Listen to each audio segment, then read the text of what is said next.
Bible sa Jonah. Yan na siya. Akong basahan na, paminaw mo. Ako lang sugdon sa 1 para makuha. From inside the fish, Jonah prayed to the Lord, his God.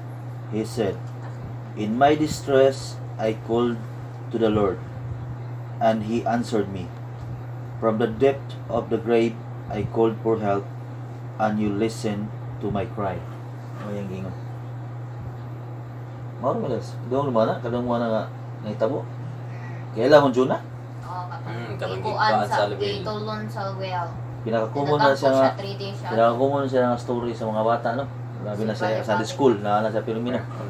Sa Bisaya ningon siya og siya miingon ana sugdon daw sa sabi niya ningon siya sa Bisaya og sa si Jonas nagampo sa Ginoo na iyang Dios gikan sa tiyan sa isda yung ingon daw isda no? Ingon siya og siya miingon ako nagsangpit sa Ginoo tungod sa akong kagul-anan og siya mitubag kanako gikan sa tiyan ako mituaw ug ikaw nagpatalinghog sa akong tingog. Kuyawog sa iya. Nagpatalinghog daw. Kuyawog itong kuha na, no? Karang buko na patalinghog. Apelido na saan? Na, iyo. No? Nga rin, parang, doon, kung ginong patalinghoggan yun. Oh, kuyawog mo din na tinong ni Bisaya, sa? Laglong mo Bisaya ba? Kita na mo din nga si Jonah dito din sa isda. Yan, nag-ampo siya sa Ginoo. Dito sa tiyan sa isda. No? Ang story ko na si June nagisugo siya sa Ginoo. Then watch na ito.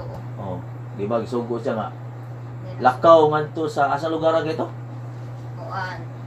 Kanang do na story na. Jerusalem. Nineveh. Oh, Nineveh, Jerusalem. Nineveh. Susugo siya kaya mga tao doon nagpapadlong na. Isa kanang preach ko no i-preach. Kanang sana isangyaw ang pulong sa Ginoo.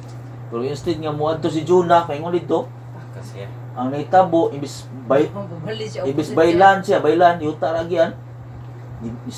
Ikya sa paingon sa sakay sa barko. Palitan. Panalitan ang Nineveh na dito sa north. Ikya sa paingon di south, ilayo kayo sakay sa barko. Pag sakay ng barko ni kalit og kusog ang Nitago bisag may tago lagi. Nya man ni kusog king bawod na urag maingon lagi balon na barko. Yan ang katong taga-barko mga list out, cast out, lots sabot niya sa una bitaw. Isuwat inyong mga dito, ya, murag rapulon ba kaysa to. Grabe na pala no. Ipukaw pa siya, ipukaw. Oh. Ay sige, panawag naman din nila mga Ginoo. O mo gid na tuman sa uy, mata-mata ba sinang imong Ginoo gamhanan kayo makumamati siguro. Malagi cast out lots siya. Punta na siya kisay imong Ginoo siya. Akong Ginoo may nagbuhat sa langit o sa yuta o sa kadagatan. Uyawan sila. Unsa may mong gibuhat nga ninani mo ta? Nya unsa man tong buhaton ani? Ani mo din sila. Asa ko niya igsa kus dagat. Sumulok ka Mga nila. tao di mi ganahan mo patay tao. Nya ilang isoy bang ilan isoy sila kanang rule pa ibang nga balik sa dagat asa sa yuta. Di mo mabanti lang kon samot og paingon na Lord di. Nga sa Lord sa luwa taw mi amig. Ayaw mi sana i-charge o patya kay amo ni patiyong tuhana. No? Yalsa igsa sa dagat. Pag isa dagat, di kalma rin, ba? Kalma to. siya kung lang yan. Yeah. Gitulon siya sa well. Oh, gitulon siya, nagpada ang Ginoo isda, na 3 days and 3 nights ito sa laom. Sa tiya, no? Pero kung mo imagine ba? Kaya ba, kung wala tayo Ginoo, kaya ba mag-exist at pagsud mo sa tiyan, ali hangin dito? Wala. Yung ibaw ka sa tiyan, acidic mo na tiyan, good? Pero naa siguro gamay siguro na. Bisan pag naihangin mo pero mo lang, Well, ang sud sa tiyan, acid mo guna. unan. Mawitan ng gutumon kagay mo, sige na siya lihok dito. Di ba? Pareha sa tao ba, di ba? Acidic ang tiyan, ingon na, kanang ilang ingon ay musud nanap dito nga kuhan. Lisod ko na kay abi ka acidic ang kuhan. Ang kanang mga bitok di na mamadto sa imong sudanan sa diri. Naara man na sa imong kilid-kilid sa imong mga dili dito sa katong main nga kuhan ba. Kay acid mo ko na siya. Yung tan-aw mo to sa I don't know how ako ka-study ng whale pero duda ko naagya pa na si acid. Pero tungod na sa gahom sa Ginoo, na-exist sa buhay niya. Siguro galaing tiyan sa isda to eh. Ano nga wa ka kahilisi. No gituon sa ditso ba. Yawa sa kahilisi to sa Islam na tiyan sa isda. So sa iya ko nung dito, di wala sa tiyan sa isda. Isang pito ni ampo isa sa Ginoo. Kita siya di isa ka ikyas. Instead padagan dito ang barko di mo musibog ikulaw luno ng barko. Meaning wa say choice, no? Wa say choice. Kasuway mo na wag i-choice, so wag kumihimo ani, di ba? Mao to yung feeling, wa say mahimo. Abi na gud niya to, matay na gusto. Oh. Abi na gud niya. Sina ka lang ibaw lagi sa iyang saha ba kay. Oh, ihog mi gus dagat. Aka nang di ko para ikyas sa ginawa ni, no? Ano? Nya, di kasi siya pa ikyasan sa mga tao to. Di, Kaya ang mga, labi na nakabawa ng mga tao nga siyang misadan. di, ang mga tao, nangita yung paagi nga, mobalik sa baybayon.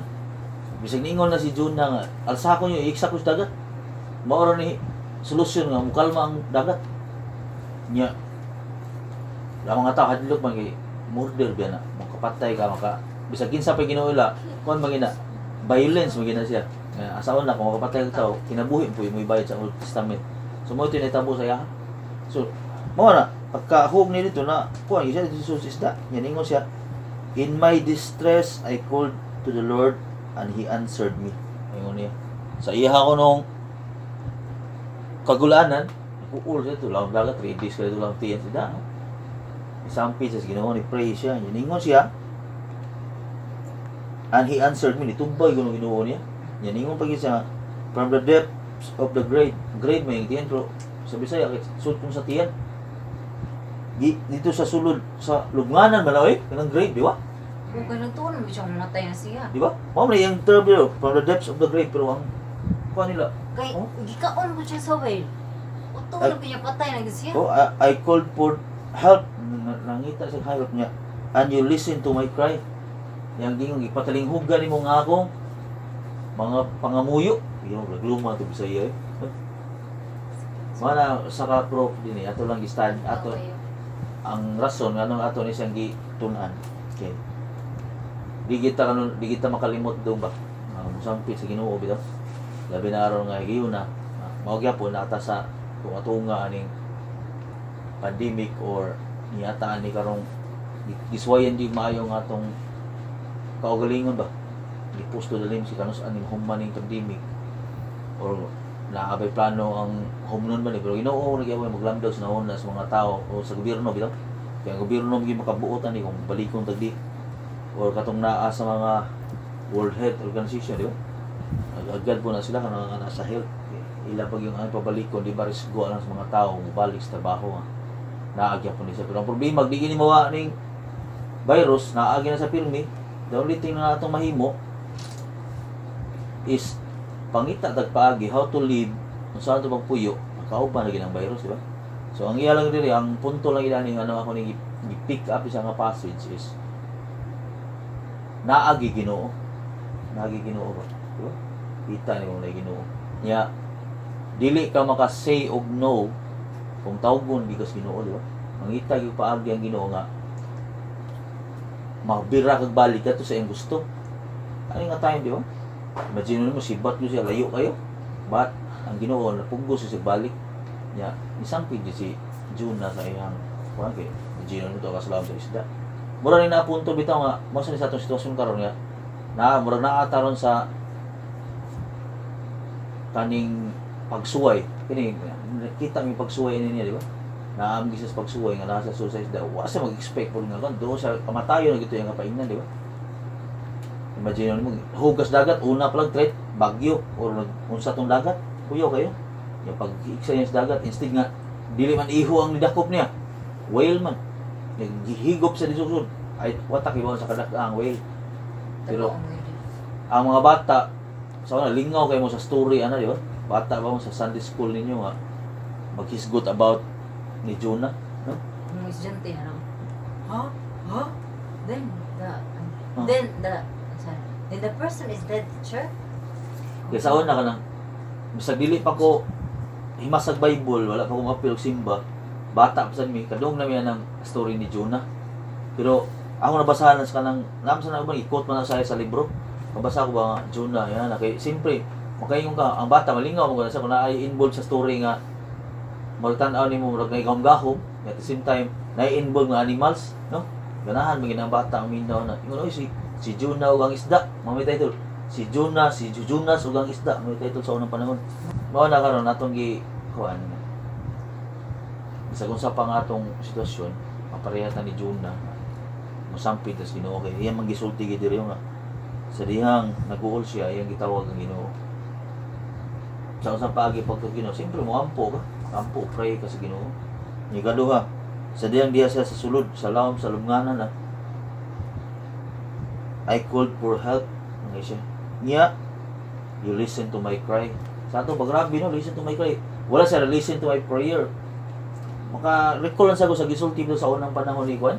Katong mga Israelita nga nag-ampo sa Ginoo nga papawaan nami sa Egypt. Kay gidawdaog silang may dito. Ang gisulti sa Ginoo nga doon ni Moses kay ningon mga, the Lord hear your cry. Hear their cry. Nakaduog sa ilang mga paghila. Okay. Pinanagin ay sincerity ba? Diba? Sekarang, di man mo mailad ang Ginoong hilak-hila ka, piki-pikion mo. Pero kato ilan, kita mo ang sincerity siguro na kay makahila ka o sincere mo kasi mong gibuhat, di ba? Makahila ka yung sitwasyon. Mo sa nitabo niya nga dito sa Islam, kuan isa. Eventually nitabo ni Jonah na giluwa siya sa isda dito sa baybayin. Di ba? Sa iyang pagampo. Mo na atong maiwaw ano, natay problema ang gitubang. Anong pandemic, di na tumaligayan. O padayon mo ginatong gitubang as long as nawa gid trabaho. As long as naata diri. Or bisan pag natin yung trabaho, lain sa problema itong tubangon, di ba? Daghan kayo ang problema, pero makakatuon ko ka o sitaw gani, prioritize sa imong problema kung na-overwhelm na imong problema. Ato, daghan kita problema, di ba na? Kaya kung na pa ko trabaho, di tang problema sa pagkaon. Ang problema na ko, mapokus mo yung sakit ni mama. Di ba? Or kung maayos si mama, nasa ko yung problema, pag-eskwela sa mga bata. Daghan kayo mga problema everyday, di ka magtang problema, daghan yung problema. No? Usay kung feeling mo na problema na agad po. Higda ka puya bangon sigluto. Problema na kapoy bangon sa iyo. Di ba? Inana bitaw. So mo na atong makita diri nga kamo dapat makatuon mo pagsampit sa Ginoo. No? Dili mo kita na ng TikTok, duwa ng Mobile Legend. Sigtanaw na salida, yung hurot niyang oras sa kuan. Hurot niyang oras sa mga butang nga di siya necessary bitaw. Nga di kita matapos sa atong adlaw, di nagtakatsampit sa Ginoo, di ta maka-istorya sa Ginoo, di ba? So ayan ka na to, 24 hours, di ta magtabi, ganahan mo, di ta mag-istorya tanan ni Isbay. Pwede, di ko kanang usom na ron sila kanang mga YouTuber nga 24 hours nga prank, nga di ka tagdon. Di ba, magslagod yan ang ano? How much more ang Ginoo ka, no? Musangpit na kanyang na-needs. Di ba? Dapat mag-istorya, gigat sa Ginoo, di ba? Di lang ngayon narong rasa kang istorya na nag-devotion ta or di ba? Istorya mo ginani mo. Ikaw mo ay tinggan na iri ha. Ang sabi mitabo na to ni bayan, way tinggan na. Mo sa feeling sa kuan. Need na tong akuan. So I hope ngayon yung nakatunan ni siya na ang Ginoo inahan sa nato kanunay sang pito ni di sa magpaubos siya Ginoo mag-pray kita ato niya wala tay problema bisag way problema di ta makalimot pagpasalamat sa Ginoo sa tagadlaw. Dili man kay problema ra gud nga imong atubang Ginoo. Musilang kag pangay petition ito nga Lord kuan ni nya sa imong victory kalimot ka Ginoo sa time nga ayahay ka di ka mo sampit ni. Dapat imo siyang i-share. Kung sa imong gibuhatong adlaw dapat ibaw-on nimo siya kanunay. Take part din ang Ginoo sa imong life kay imo maghihatag imong kinabuhi ngadto sa Ginoo, di ba? The same thing ang Ginoo gihatag ang kinabuhi nimo para maluwas.